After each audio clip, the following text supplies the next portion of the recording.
Have you been good? I've been working on trying to be good for Christmas. You miss your school, miss your friends?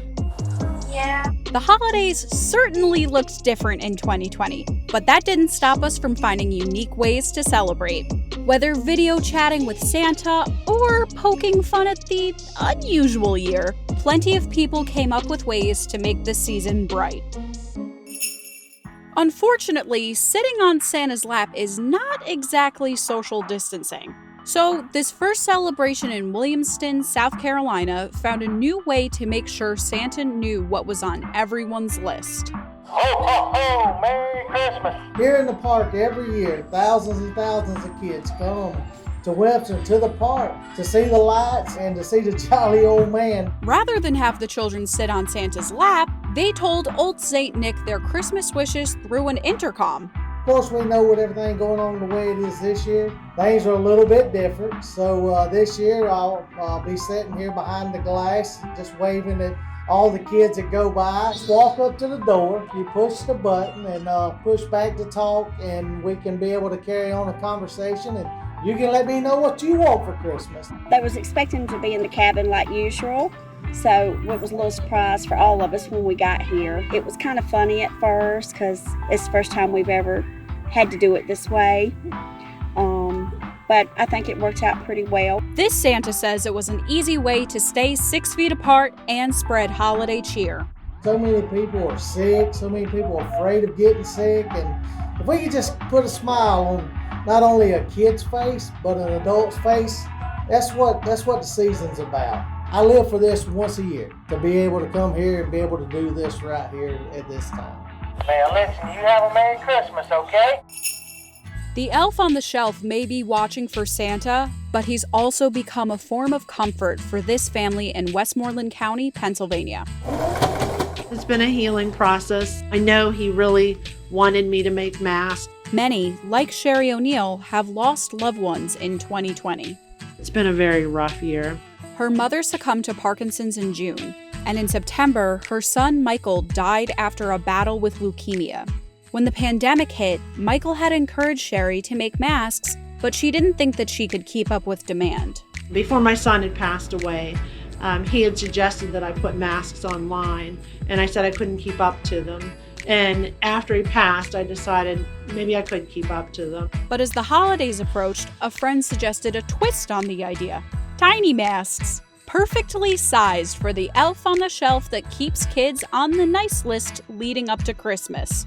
Every day I keep thinking it's going to slow down, and we probably take 25, 30 envelopes to the post office daily. Her sales on Facebook took off, and families all over the country have gotten the must-have 2020 accessory for their elves. And I've had so many people even message me after they received it and said their kids were so excited about the mask for the elf, and it just puts a smile on my face. It's become a family business, too. I've been one of the elves, with selling them, helping her sell them, but also Tiny Elastic. The hours spent creating tiny, intricate snowflakes and cutting fabric have brought joy to families across the U.S. and healing to the O'Neills. I know he'd be really excited about this and happy to see me doing something like this. Certain elves are getting off the shelves and spreading holiday cheer across the country. This woman from Duxbury, Massachusetts, needs help finding her mysterious Christmas visitor.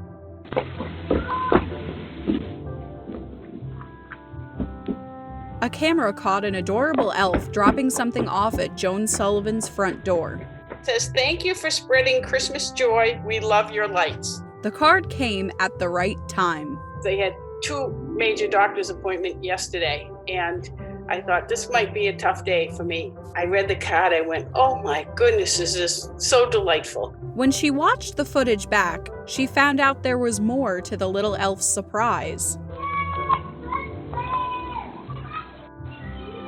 I said, oh my God, is that cute? Joan's home is all dressed up for Christmas, and she's thrilled it brought a little joy to another family.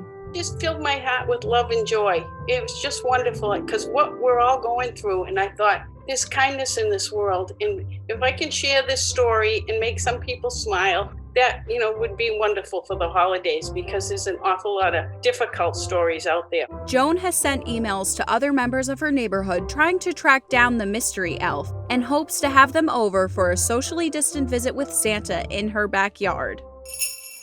When you're stuck inside most of the time, you have to get creative with how to spend your free time. But this nursing home in Ohio took it to another level. Staffers at Continental Manor Nursing Home came up with a fun way to lift residents' spirits. They dressed up as deer and hid behind Christmas trees while residents got to hunt them with Nerf guns. The video was shared to the home's Facebook page and ended up going viral. Let's just be grateful those residents aren't trophy hunting.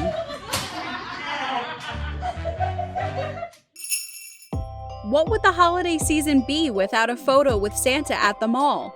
Check out how this shopping center in Baltimore is keeping people safe. Cross your legs over. There you go. It's been such a tough year.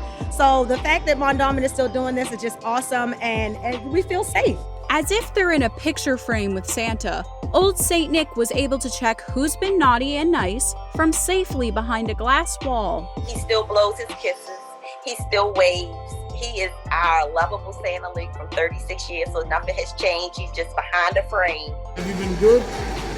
I've been working on trying to be good for Christmas. Communities of all faiths have had to be innovative to continue the festivities this year.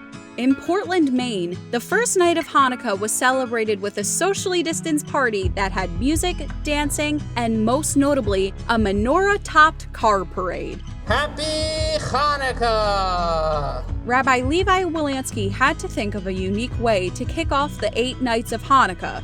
How can we bring Hanukkah to our community? The solution?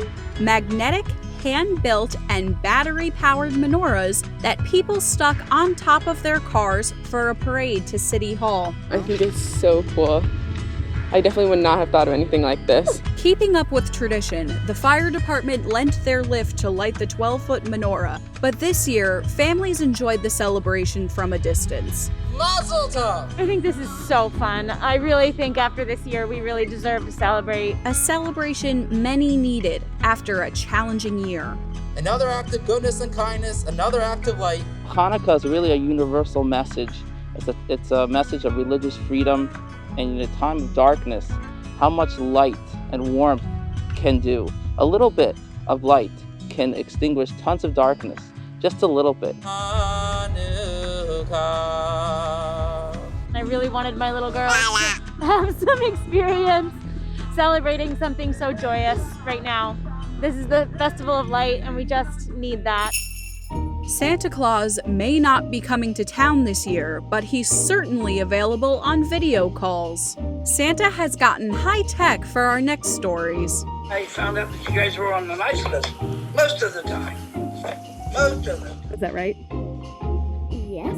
Yeah. Even through the pandemic, this Santa has been working overtime this year. I get calls from California, I made, and Nebraska, Florida, New York City, of course. Chuck Plant, aka Santa, has been working out of his call center instead of his workshop in Annapolis, video chatting with children to lift their spirits. You miss your school, miss your friends? Yeah. I started this because I know they're upset, missing school, missing their friends. And I just thought I'd just reach out to them and see what they're doing.